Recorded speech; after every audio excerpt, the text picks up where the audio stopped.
ये और चिपक नहीं। हाँ, ऑन है। Hello hello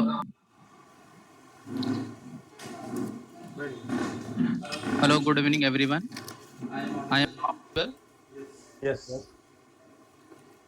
okay so today's session about database and introduction of SQL right और ये जस्ट एक इंट्रोडक्शन होगा पूरा SQL का और डेटाबेस का और ये हो सकता है आपको इसमें कुछ चीज़ें समझ में आएंगी कुछ चीज़ें ना समझ में आए लेकिन जैसे जैसे ये हमारी जर्नी आगे बढ़ेगी आपको चीज़ें समझ में आती रहेगी जब मैं आपको कमांड सिक्वल को कमांड लाइन ओवरव्यू आपको मैं करके दिखाऊंगा okay guys so can we start yes. Okay so first let's understand what is data so the most simple answer data data are individual facts statistics items of information numeric that are indicated through observation okay so what does that mean uh, let's take example of age age is a data like जब हम उसको एक numeric form में put करते हैं जैसे कि 21 22 23 और इट कुड बी एनीथिंग तो ये एक डेटा बन जाता है डेटा का एक अलग फॉर्मेट वीडियो भी होता है जो MP4 होता है वो भी एक डेटा होता है और इस तरह के कई और डेटा होते हैं जो सोशल मीडिया द्वारा जनरेट होते हैं जैसे कि फेसबुक व्हाट्सएप इंस्टाग्राम सो ये जो हमारा सोशल मीडिया है जो एक फ्यूज डेटा जनरेट करता है पर डे और ये जो डेटा होता है डेटाबेस में जाके स्टोर होते हैं जो कि कंपनियों द्वारा कैसे पानी डेटा मेरे डेटा वाले सेंटर में ओके जो डे- जो ये जो डेटाबेस होते हैं बड़ी बड़ी कंपनियों के डाटा सेंटर में लगे होते हैं ठीक है नाउ द क्वेश्चन इसके बाद हम आते हैं what is database so database is a systematic collection of data which support storage and manipulation of data in easy way okay so database क्या होता है डेटाबेस के अंदर एक सिस्टमेटिकली कलेक्शन होता है ऑफ डेटा का ह्यूज डेटा का जिसे मतलब वो इतना ह्यूज होता है कि हम मतलब अब एक जैसे कि हम अमेजोन का एग्जांपल लेते हैं अमेजोन में पर डे हजारों ट्रांजेक्शन होते हैं सेल्स के तो वो सारे जो ट्रांजेक्शन होते हैं वो कहाँ जाके स्टोर होते हैं वो जाके डेटाबेस में स्टोर होते हैं अब क्या होता है कि कभी-कभी जब इतना बड़ा जब ट्रांज़ैक्शन होता है डेटा का, तो हमें उसमें से कुछ पर्टिकुलर डेटा चाहिए इतने बड़े ट्रांज़ैक्शन में से, तो हम उसे कैसे निकालेंगे? तो यहाँ पे दोस्तों डेटाबेस का रोल आता है। मैं एक छोटा-सा लॉजिक देता हूँ। जस्ट लाइक एक टेलीफ़ोन डायरेक्टरी को एक इमेजिन कीजिए। टेलीफ़ोन डायरेक्टरी क्या होती है? जिसमें हज़ारों वो टेलीफ़ोन नंबर होते हैं। लेकिन लेट्स से कि अगर हमें एक वर्ड सर्च करना हो, एक ढूँढना हो जैसे कि देवऋषि अगर मुझे ढूँढना हो टेलीफ़ोन डायरेक्टरी में, तो हम इसे कैसे ढूँढेंगे? क्योंकि डायरेक्टरी में तो हज़ारों नंबर हैं, तो हम इसको सर्च करते हैं अल्फ़ाबेटिकली क्योंकि जो टेलीफ़ोन डायरेक्टरी में जो डेटा होता है वो अल्फ़ाबेटिकली लिखा होता है। अगर आप लोगों ने देखा होगा टेलीफ़ोन डायरेक्टरी तो हम उसको उसमें ऐसे पहले हम डी में जाते हैं, फिर ई में जाते हैं, तो इस तरह से हम क्योंकि हमें मालूम होता है कि जो देवऋषि नाम का जो पर्सन है वो डी और इसका जो नेम का जो पहला वर्ड है वो डी से शुरू होता है, तो हमें इसे जाके डी अल्फ़ाबेट में सर्च करना है। तो हम उसे पूरा डेटाबेस में ढूँढते नहीं, हम उसे जाके पूरे डायरेक्टरी में जाके नहीं ना ढूँढ के हम उसे डी अल्फ़ाबेट में जाके सर्च करते हैं, इससे क्या होता है हमारा टाइम बचता है। यही डेटाबेस का कॉन्सेप्ट है कि पहला कि हमें एक ह्यूज डेटा को हमें डेटाबेस में कलेक्ट करना होता है और फिर उस डेटा की ह्यूज कलेक्शन से जो हमारे लिए जो नेसेसरी डेटा होता है, वो हमें निकालना होता है। यहाँ पे हमें डेटाबेस की ज़रूरत होती है। ओके, सो यहाँ पे कुछ हम और चीज़ों को डिस्कस करेंगे। जैसे कि मैंने तो एक डेटाबेस की ज़रूरत क्यों होती है मैंने आपको बताया। यहाँ पे जैसे कुछ और चीज़ें भी होती हैं जो डेटाबेस जो जो डेटाबेस में होती हैं, जैसे कि sure we sure we can store data in a spreadsheet, but if you add large chunks of data in a sheet it might not work। जैसे कि मैंने आपको बताया कि हम डेटा को तो एक्सेल शीट या स्प्रेडशीट में भी स्टोर कर सकते हैं, लेकिन अब जैसे कि मैंने एक एग्जांपल दिया था आपको कि अगर इतना जैसे रोज हमारे पास हजारों में या लाखों में डेटा का ट्रांजैक्शन होता है, जैसे कि अमेज़न का मैंने एक एग्जांपल लिया हुआ था, तो उसे हम स्प्रेडशीट में भी स्टोर नहीं कर सकते हैं। उसके लिए हमें डेटाबेस की ज़रूरत पड़ती है। लाइक अब इसमें एक एग्जांपल दिया, like the size of data increases into thousands of record, it will simply create a problem of maintaining and efficiently. अब जब डेटा हमारा इतना बड़ा हो जाता है तो उसको उन्हें प्रॉपर्ली मेंटेन करना विदाउट एरर और उसको एफिशिएंटली मेंटेन करना भी एक चैलेंज होता है। Manual validation of thousands of entries and verification are near impossible to do efficiently। अगर हमारे पास बहुत बड़ा डेटा है, बहुत ह्यूज डेटा है और वो स्प्रेडशीट में है, तो हम उसको वैलिडेट भी नहीं कर सकते हैं और ना ही उसको हम उसको मेंटेन कर सकते हैं। तो वही बात यहाँ बताई जा रही है। With database, there is a flexibility to update data as per our convenience। With the help of data we can maintain our data with the help of database we can maintain our data efficiently, we can update our data efficiently, and we can and database और database के अंदर जो होता है, जो हमें सबसे बड़ा एडवांटेज होता है कि उसमें डेटाबेस में हम एक साथ मल्टीपल पर्सन काम कर सकते हैं। मतलब जो कि जो स्प्रेडशीट होती है या जो एक्सेल शीट्स होती हैं दोस्त, उसमें एक साथ मल्टीपल पर्सन हम काम नहीं कर सकते हैं। नेक्स्ट पॉइंट पे आते हैं। Data is a lot secure in spreadsheet which makes it easy for everyone to easy access the files and can make changes. अगर हम उसमें अगर हम एक बड़ा डेटा अगर हम स्प्रेडशीट या एक्सेल शीट में स्टोर करते हैं, तो उसके साथ सबसे बड़ा चैलेंजेस ये होता है कि अगर आपने उसका बैकअप नहीं रखा या वो डिलीट हो गया है, तो वो फिर आप उसको क्या कहते हैं, वो पूरा डेटा आपका लॉस हो सकता है। और अगर जैसे कि मैं अपने एक प्रीवियस ऑर्गेनाइजेशन का एक एग्जांपल देना चाहता हूँ। जैसे हम एक एक्सेल शीट पे एक डेटा मेंटेन करते थे और उस एक्सेल शीट पे कई कॉलम्स थी। तो उसमें होता क्या था कि कुछ कॉलम्स हम अपडेट करते थे, कुछ अलग पर्सन अपडेट करते थे, कुछ और लोग अपडेट करते थे।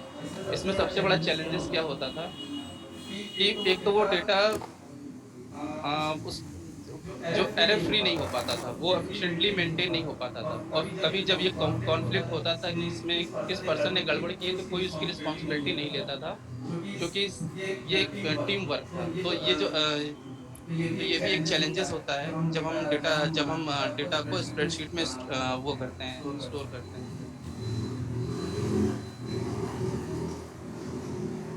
Data integrity is big question when storing a data in spreadsheet. यहाँ डेटा इंटीग्रिटी से क्या मतलब है? डेटा इंटीग्रिटी से मतलब यही है कि हमारे पास इस बात का कोई प्रूफ नहीं होता है कि जो हमारे पास डेटा आ रहा है या जो अपडेट हुआ है या क्या कहते हैं, इसमें जो भी एरर्स आई हैं ये किस पर्सन से हुई हैं। लेकिन डेटाबेस में ऐसा नहीं होता दोस्तों। डेटाबेस के अंदर जो टेबल्स होती हैं उसमें हम एक ऐसे रूल्स लगा सकते हैं जिसमें जिसमें हम पर्टिकुलर पर्सन को वो टेबल असाइन करते हैं और हमें डेटाबेस में ये एंट्री कर सकते हैं कि इस पर्सन को ये टेबल असाइन की गई है। लेट्स से कि अगर कोई सेल्स की टेबल है और उसमें खाली मुझे 3 रिकॉर्ड अपडेट करना है, एम्प्लॉय आईडी, सेल्स रिकॉर्ड और कस्टमर एड्रेस या सेल्स या डेट। अगर ये 3 रिकॉर्ड अपडेट करना है तो मैं ये 3 रिकॉर्ड किसी एक पर्सन नाम, लेट्स से कि मैं आकाश के नाम असाइन कर सकता हूँ और ये डेटाबेस में ये स्टोर रहता है कि ये 3 पर्टिकुलर जो फील्ड हैं टेबल की, ये आकाश अपडेट कर रहा है। तो इससे हमें ये पता चलता है कि अगर इस वर्क की जो रिस्पॉन्सिबिलिटी है ये आकाश के पास है, और अगर इससे मतलब इस पर्टिकुलर फील्ड से अगर कोई भी क्वेश्चन उठेगा तो इसके लिए आकाश रिस्पॉन्सिबल होंगे। तो ये होता है इसका मतलब। That data will assure you the accuracy of consistency, that built integrity checks और एक्सेस, ये वही पॉइंट है जो मैंने अभी आपको बताया। Okay, so what is a यहाँ क्वेश्चन आता है, what is a DBMS? DBMS is a collection of program that enables its user to access database and manipulate database, retrieve a database, reporting and presenting a data। DBMS एक programme का collection होता है, और इसी इसी programme collection से हम पूरे डेटाबेस को मैनेज करते हैं। और database management system were first implemented in 1960s, और जो डेटाबेस का जो कॉन्सेप्ट था ये 1960s में आया था, फर्स्ट टाइम ये इंट्रोड्यूस हुआ था। Charles Bachman integrated data data store IDS considered the first DBMS in history. जो डीबीएमएस की हिस्ट्री में जो चार्ल्स बेकमैन है, इन्होंने डेटाबेस इंटीग्रेटेड डेटा स्टोर की कॉन्सेप्ट जिसे हम आईडीएस बोलते हैं, इन्होंने इसको इंट्रोड्यूस किया था। तो इनको डेटाबेस का फादर भी कहा जाता है, चार्ल्स बेकमैन को। ओके, अब अगले स्लाइड में आप हम ये देख रहे हैं कि जो इस समय जो मोस्ट पॉपुलर डेटाबेसेस है जो हम यूज़ करते हैं डेटाबेस को मैनेज करने के लिए, ये सारे डेटाबेस के नाम है, डेटाबेस मैनेजमेंट सिस्टम्स के नाम है, जैसे Oracle database, MySQL, MongoDB, SQL sequel, MariaDB, PostgreSQL, Microsoft Access, IBM DB2. So ये अलग अलग फ्लेवर हैं। इस पे जो कमांड्स जो चलती हैं वो 90% सेम होती हैं, बाकी कुछ कमांड्स कंपनी वाइज अलग अलग हो जाती हैं, बट ये जो सारे जो डेटाबेस हैं ये एसक्यूएल कमांड से ही रन होते हैं। तो ये आप हमें ये तो 90% कमांड्स सेम होती हैं सारे डेटाबेस में चलने के लिए। तो अगर आपने माई सिक्वल पे काम किया है और कभी आपको हेलो माइक्रोसॉफ्ट सिक्वल सर्वर पे भी जाना पड़े हेलो तो ये आपको तो विशाल जी, मैं आपसे एक क्वेश्चन पूछना चाहता हूँ कि मतलब ये अलग अलग टाइप के अलग अलग नाम के डेटाबेस बनाने की आखिर क्यों जरूरत पड़ेगी? ओके, तो ये क्योंकि हर कंपनी ने अगर ये अपने अपने नाम से डेटाबेस बनाया हुआ है, हर कंपनी मतलब जैसे कि ओरेकल ले लें, ओरेकल ने जो डेटाबेस बनाया उसमें कुछ सर्टेन फीचर हैं जो उसने अलग रखे हैं। अगर आप ये गूगल पे सर्च करेंगे तो जो गूगल का जो ओरेकल का जो डेटाबेस है ये सबसे ज़्यादा यूज़ होता है अपने सिक्योरिटी फीचर्स की वजह से। अब जैसे ही माई सिक्वल जो डेटाबेस है ये भी ओरेकल का ही बनाया गया है, बट ये ओपन सोर्स है और ये भी सबसे ज़्यादा यूज़ होता है क्योंकि ये ओपन सोर्स सिस्टम है। इसी तरह ये अलग अलग डेटाबेस है, बट ये आप ये सारे सिक्वल कमांड से रन होते हैं और 90% कमांड सेम होती है इसमें। So okay, now what is SQL? Introduction of SQL. So SQL stands for Structured Query Language. SQL is a language to communicate with relational databases. तो यहाँ बिल्कुल इस लाइन से बिल्कुल बात हमें स्पष्ट हो जाती है जो SQL है ये डेटाबेस के साथ कम्युनिकेट करता है और रिलेशनल डेटाबेसेस के साथ। A SQL command help to create, delete, analyze and manipulate the data। और जो SQL commands होती हैं वो डेटाबेस क्रिएट कर सकती हैं, डेटाबेस के डेटा को एनालाइज कर सकती हैं, उनको मैनिपुलेट कर सकती हैं, इवन डेटाबेस डिलीट भी कर सकती हैं। तो ये सारी SQL कमांड्स के थ्रू हम डेटाबेस को मैनेज करते हैं।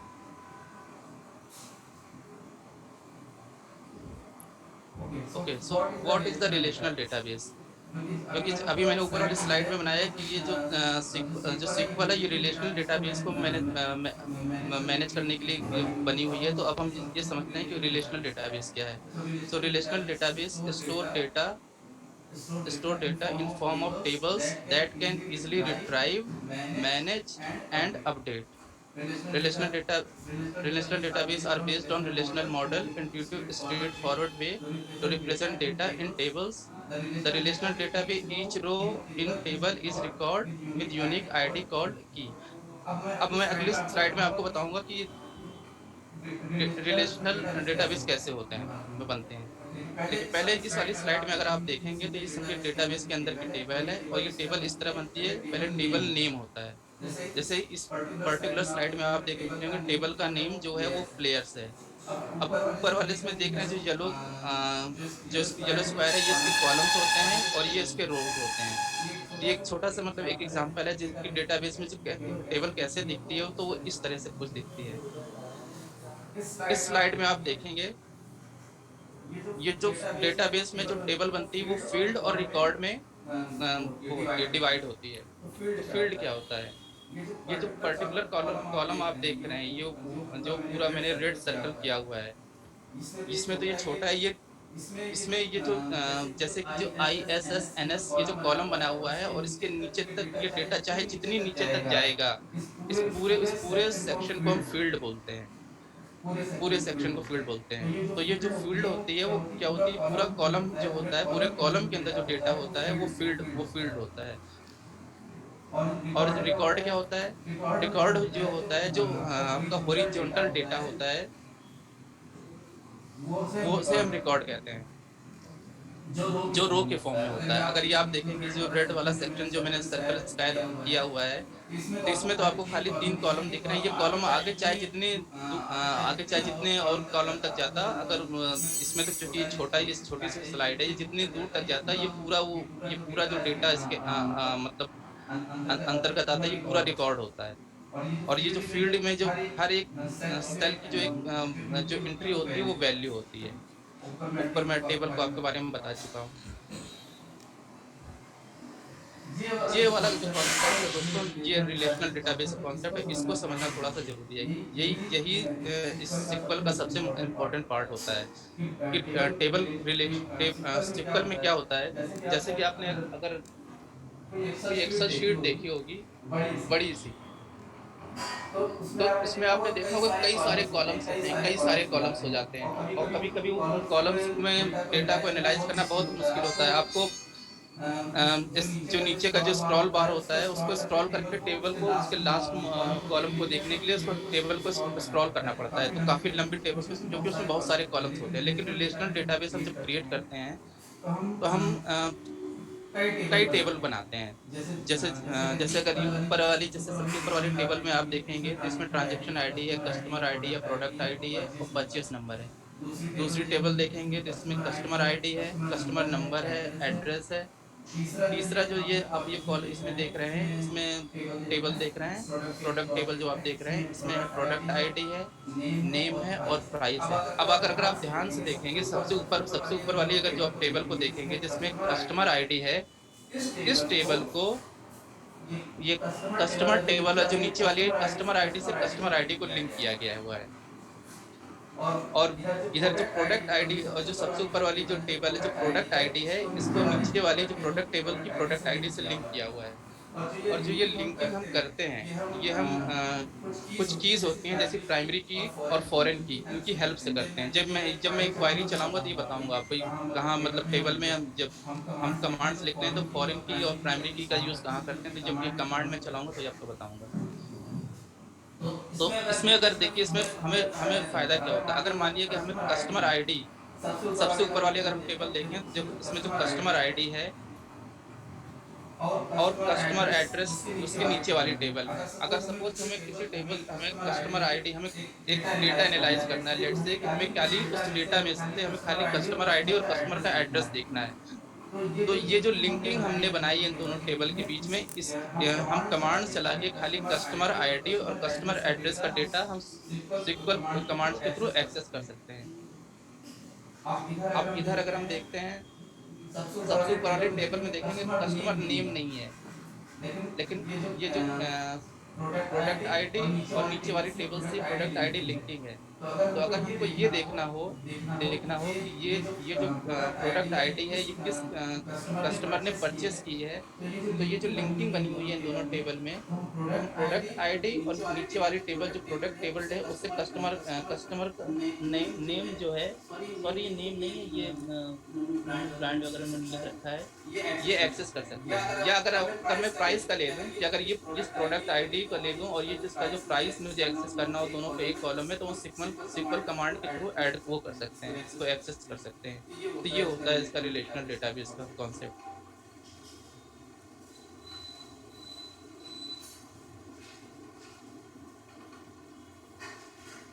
कंस्ट्रेंट क्या होता है?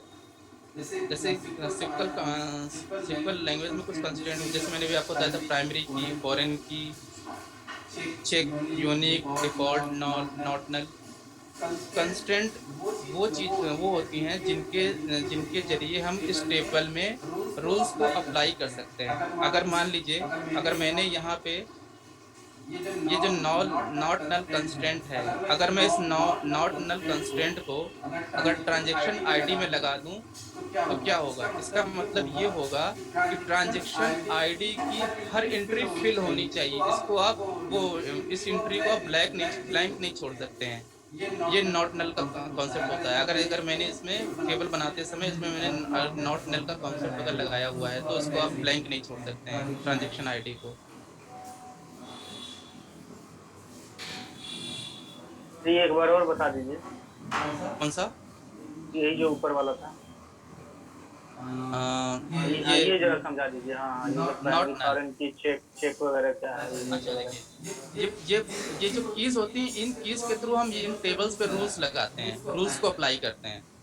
ये जब मैं अपनी ये बताऊंगा टेबल जब टेबल बनाऊंगा इसमें ये क्या कहते हैं, माइस्क्यूएल वर्कबेंच में टेबल बनाऊंगा, जब कमांड चलाऊंगा तो मैं ये चीज़ों को दिखाऊंगा। लेकिन मैं एक सिंपल रूल ये बताता हूँ कि अगर आप ये देखिए रिलेशनल डेटाबेस में, अगर ये ट्रांजैक्शन आईडी देख रहे हैं सबसे ऊपर, ये अगर इस ट्रांजैक्शन आईडी में अगर मैं नॉट नल रूल लगा दूं तो इसका क्या बेनिफिट होगा? इसका बेनिफिट ये होगा कि आप अगर आप गलती से ये भूल जाते हैं इसमें एंट्री करना, तो ये आपको एरर देगा। तो आप जब ये आपको एरर देगा तो आपको ये पता चलेगा कि मैंने यहाँ कुछ एंट्री छोड़ दी है, तो फिर आपको यहाँ वो एंट्री करनी पड़ेगी। मतलब उस पर्टिकुलर कॉलम पे लगा देंगे। हाँ, अगर इस पर्टिकुलर फील्ड में अगर मैं नॉट नल कर दूं तो इसकी हर एंट्री फिल होनी चाहिए, आप उसको नॉट नल नहीं कर सकते। ये होता है। अब सिक्वल्स के कुछ एप्लीकेशंस होते हैं, आइए हम उन एप्लीकेशंस को डिस्कस कर लेते हैं। जैसे कि DDL stand for data definition language. SQL is used as a data definition language. DDL meaning you can independently create a database, define its structure, use it, then discard it when you can done with it. मतलब क्या हुआ? Data definition language के अंदर ये जो commands हैं, create, alter, drop, truncate, rename, in command की help से हम डेटाबेस बना सकते हैं, उसके स्ट्रक्चर को डिफाइन कर सकते हैं, उस डेटाबेस में चेंजेस कर सकते हैं, और अगर हमें ये लगता है इन फ्यूचर कि हमें अब इस डेटाबेस की ज़रूरत नहीं है तो हम डेटाबेस को डिलीट कर सकते हैं। तो ये जो एप्लीकेशन है DDL डेटा डेफिनेशन लैंग्वेज, इसके अंदर जो कमांड्स आती हैं वो होती है क्रिएट, अल्टर, ड्रॉप, ट्रंकेट और रीनेम। इन कमांड्स को मैं चला के दिखाऊंगा आपको। और ये जो सारी कमांड्स है ये डेटा डेफिनेशन लैंग्वेज की में आती है, इस एप्लीकेशन में आती है। जो दूसरी एप्लीकेशन होती है इसमें होती है DML data manipulation language. SQL is used to data manipulation language, which means you can use it for maintaining an already existing data. अब यहाँ बात ये होती है कि डेटा तो हम बना चुके, मतलब डेटाबेस हम बना चुके, उसमें टेबल बना चुके हैं, ठीक है। तो अब उस टेबल में हमें कोई चीज़ अपडेट करने की भी ज़रूरत होगी, कुछ पर्टिकुलर हमें डिलीट करने की भी ज़रूरत होगी, कुछ नए रिकॉर्ड इंसर्ट करने की भी ज़रूरत होगी। तो वो सारी जो टास्क होते हैं वो हम DML कमांड्स के थ्रू अचीव करते हैं। तो DML कमांड्स क्या होती हैं? सेलेक्ट होती हैं, इंसर्ट होती है, अपडेट होती है, डिलीट होती है, और इन कमांड के जो फंक्शंस होते हैं वो सेम ही होते हैं। जैसे कि ये इनका नेम डिफाइन कर रहा है, इंसर्ट से हम डेट कोई नई इंसर्ट कर सकते हैं, कोई अगर वैल्यू को अपडेट करना हो तो हम उसको अपडेट कमांड से अपडेट कर सकते हैं, कुछ हमें डिलीट करना हो तो हम उसको डिलीट कर सकते हैं। ये सारी टीएमएल कमांड्स में आती हैं। इसके बाद आती है जो तीसरी जो एप्लीकेशन होती है SQL की, वो होती है data control language. So SQL is developed as a data control language which specifies how you can protect your database against corruption and misuse. So ऊपर की स्लाइड में हम डिस्कस कर चुके हैं कि कैसे हम डेटाबेस में कुछ रूल्स लगा सकते हैं, या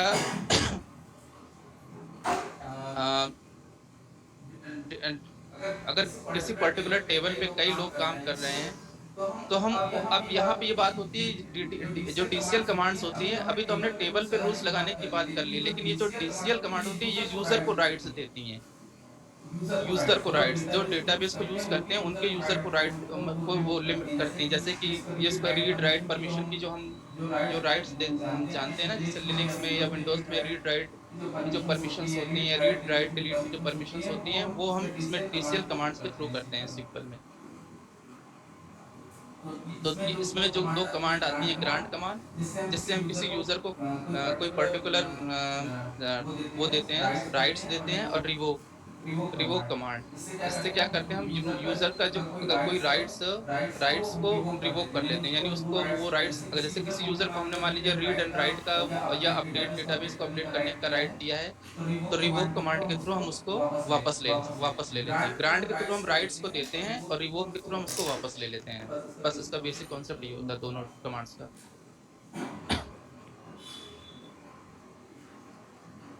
अब ये होता है एप्लीकेशन ऑफ SQL में जो तीसरी जो आती है, जो एप्लीकेशन, सॉरी फोर्थ एप्लीकेशन जो होती है, वो होती है ट्रांजैक्शन कंट्रोल लैंग्वेज।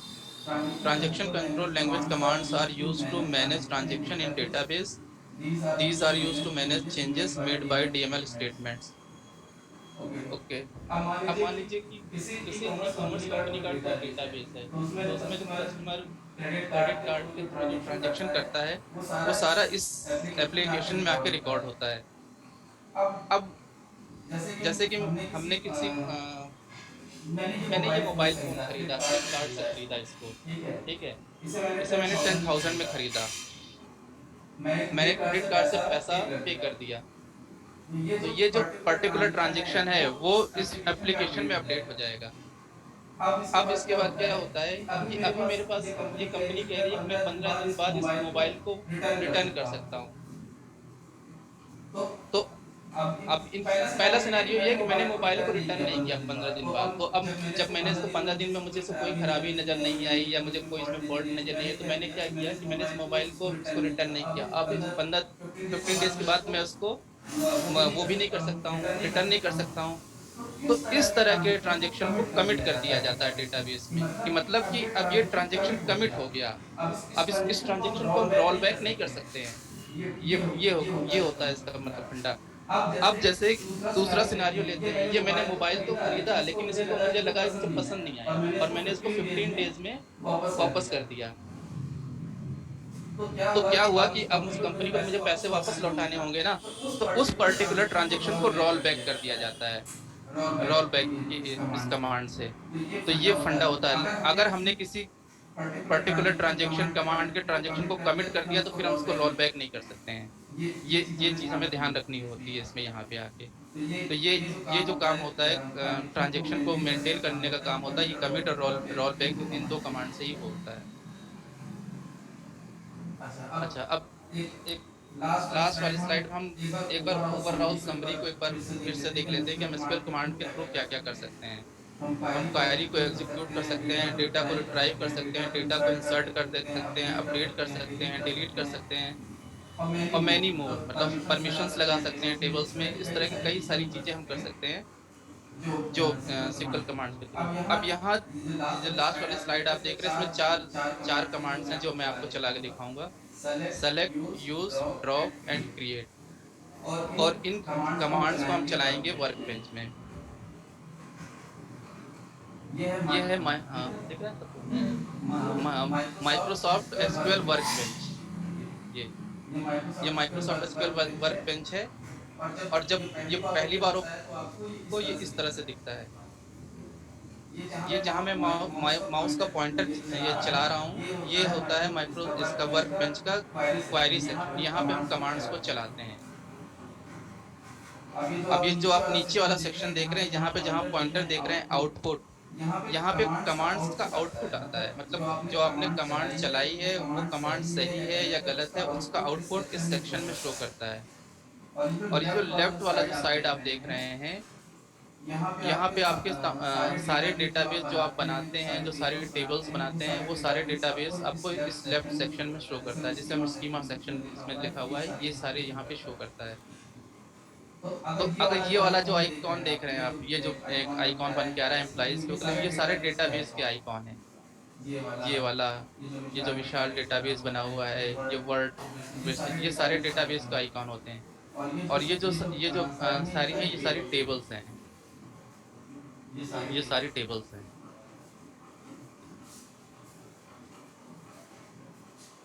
तो सबसे पहले यूज कमांड का हम देखते हैं। जब हम अपना ये एसक्यूएल वर्क बेंच खोलते हैं, तो सबसे पहले हमें अपनी डेटाबेस में जाना होता है कि हम किस डेटाबेस में हम काम करना चाहते हैं। जिस डेटाबेस में हम काम करना चाहते हैं, हमें उस डेटाबेस के अंदर जाना होता है। तो हम कमांड चलाते हैं यूज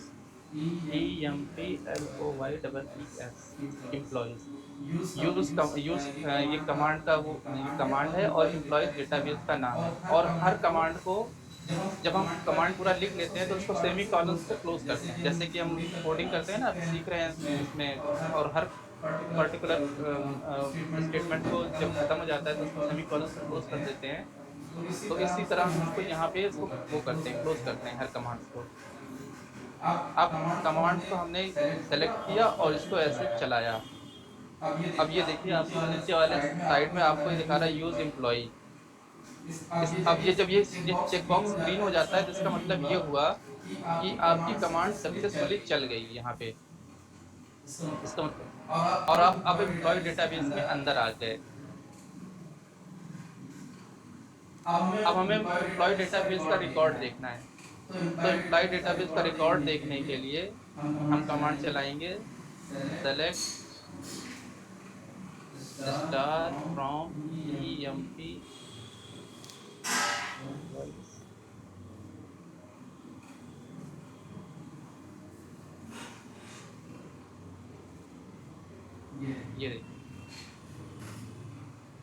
ये एम्प्लॉय के अंदर ये टेबल बनी हुई है। और इसके अंदर ये employee number, date of birth, first name, last name, ये सारा इसका जो रिजल्ट होता है इस कमांड का, वो यहाँ पे शो कर रहा है। तो अगर हमें किसी पर्टिकुलर टेबल का, अगर हमें पूरा रिकॉर्ड देखना है, तो हम select star from employ. Select का मतलब होता है भाई, ये कह रहा है कि सेलेक्ट करो कहाँ से, डेटाबेस से। स्टार का मतलब एक चीज और बता दीजिए, ये जो सेलेक्ट लिखे हैं, यूज लिखे हैं, जो भी ये मतलब सिंटैक्स है, इसका मतलब कैपिटल और स्मॉल से भी कोई लेना देना है कि मतलब ऐसे जो भी है? नहीं, ये इसका कोई लेना, ये केस सेंसिटिव होता है, ये चल जाता है। अगर मैं सेलेक्ट इसको बड़ा कर दूं या छोटा कर दूं, कोई दिक्कत नहीं। मैं इसको पूरा सारे इस लेटर को कैपिटल लेटर में भी लिख सकता हूँ। ओके, इसमें कोई प्रॉब्लम नहीं। तो ये बोला फ्रॉम का मतलब कहाँ से, और तो हम यहाँ बता रहे हैं इसको एम्प्लॉइज से, यानी एम्प्लॉइज से इसको सेलेक्ट करो। तो यहाँ से वो डेटा सेलेक्ट कर रहा है एम्प्लॉइज टेबल से। और एम्प्लॉइज टेबल से जब उसने डेटा में क्या है वो इसने यहाँ रिजल्ट ग्रिड आप देख रहे हैं, ये रिजल्ट ग्रिड में ये शो कर रहा है इस तरह। चलिए अब दूसरी टेबल का रिकॉर्ड देखते हैं। Select star from DEPT EMP, इसका देखते हैं।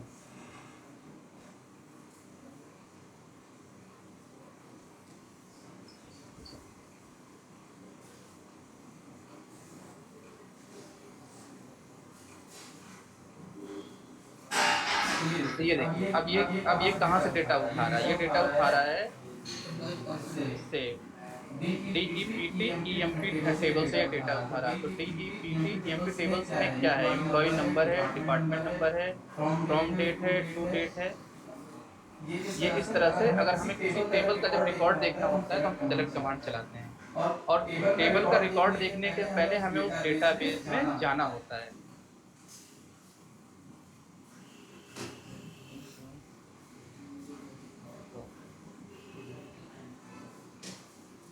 अब मैं आपको एक नया डेटाबेस बना के दिखाता हूँ।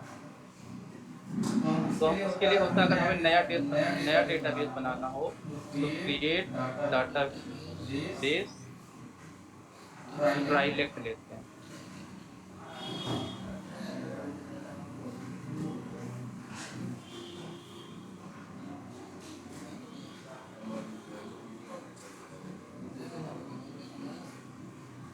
ये देखिए, ये ग्रीन आउटपुट आया है। इसका मतलब ये है कि अब हमारा नया डेटाबेस ट्राइलेक्ट बन गया।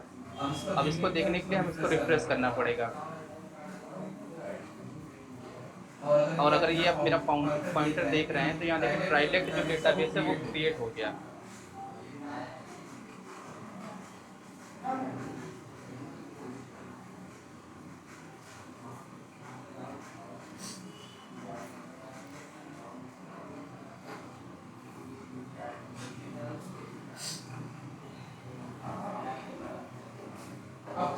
अब हमें ये जो ट्राइलेक्ट डेटाबेस है, अब हमें इस डेटाबेस के अंदर जाना है। तो हम डेटाबेस के अंदर कैसे जाएंगे? अभी हम किस डेटाबेस में हैं? अभी हम एम्प्लॉय डेटाबेस में हैं। अगर अब हमें इसको ट्राइलेक्ट के अंदर जाना है तो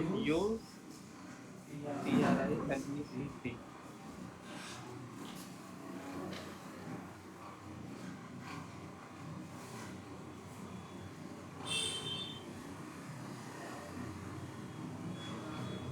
तो ये देखिए, अब यहाँ पे नीचे ग्रीन हो गया, यूज ट्राइलेक्ट, 0 रो अफेक्टेड। अब हम ट्राइलेक्ट डेटाबेस में आ गए।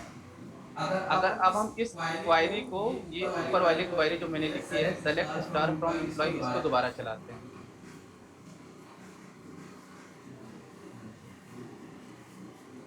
अब ये देखिए एरर आ गया। ये एरर क्यों आया?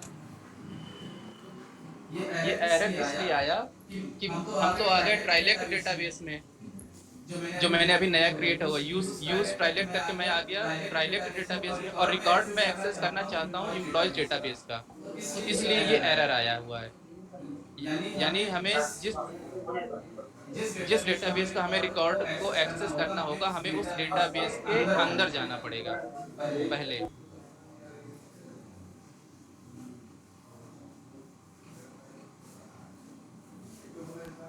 अब मैं इस डेटाबेस को आपको डिलीट करके दिखाता हूँ।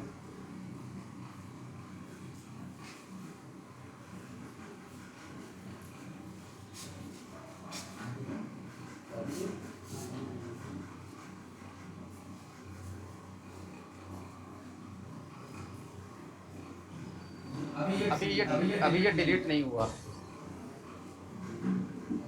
चला गया। एक बार फिर से कमांड फिर से चला।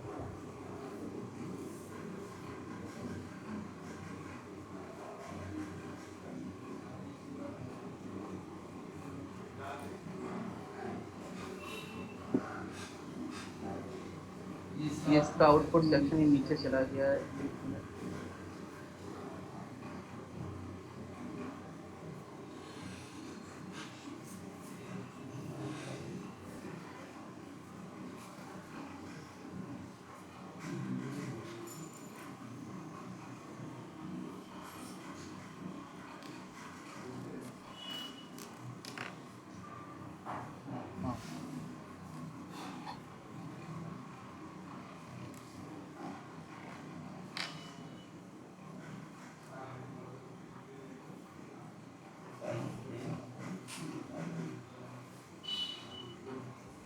देखिए, अगर मैं डेटाबेस डिलीट करने की कोशिश कर रहा हूँ तो ये आउटपुट में कुछ नहीं शो कर रहा है। ये आउटपुट इसलिए नहीं आ रहा है क्योंकि अभी भी हम इसमें ट्राइलेक्ट डेटाबेस में है। तो हमें ये ध्यान रखना होगा कि जिस डेटाबेस को हम डिलीट करना चाहते हैं पहले हमें उस डेटाबेस से बाहर निकलना होगा। जैसे कि हमने डॉस और लाइनक्स में कॉन्सेप्ट पढ़ा होगा कि जिस डायरेक्टरी को हम डिलीट करना चाहते हैं पहले हमें उस डायरेक्टरी से बाहर आना पड़ता है, उसके बाद हम उस डायरेक्टरी को डिलीट करते हैं। सेम लॉजिक यहाँ पे फॉलो होता है।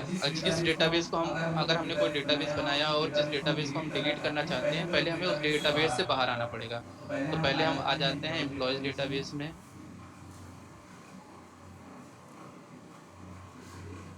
ये हमने एम्प्लॉयज डेटा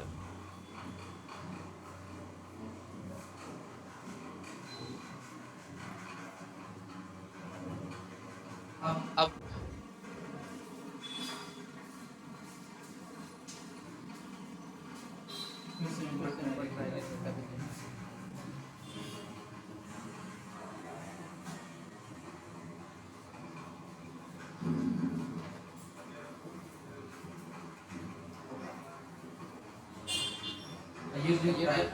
ये देखिए हमारा ट्राइलेक डेटाबेस शो कर रहा है यहाँ पे। पहले हम आएंगे एम्प्लॉयज डेटाबेस में यूज एम्प्लॉय करके। अब हम ये वाली कमांड चलाएंगे ड्रॉप डेटाबेस ट्राइलेक।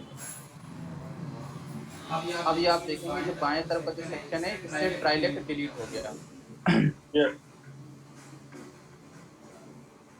इस तरह से ये जो आज हमारी स्लाइड में जो हमने जो एजेंडा किया सेलेक्ट ड्रॉप क्रिएट ये सारी कमांड्स को हमने चला के देखा।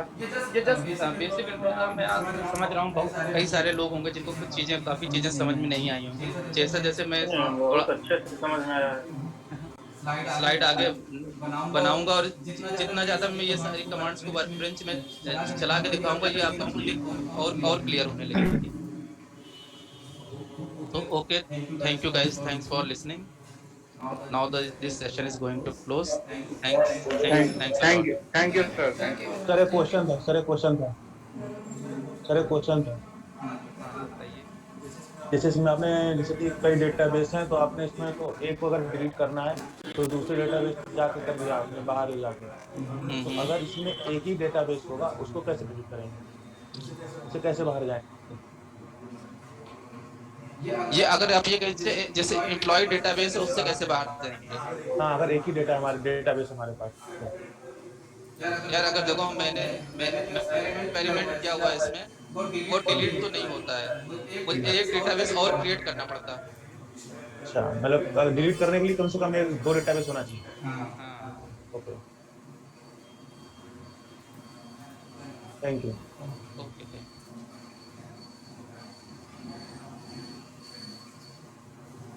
Okay, anybody want to ask any question? Because the session is going to stop. Hello guys. No sir. Okay. Okay, Vishal ji. No, sir. Thank you. Okay. No, sir. Thank you.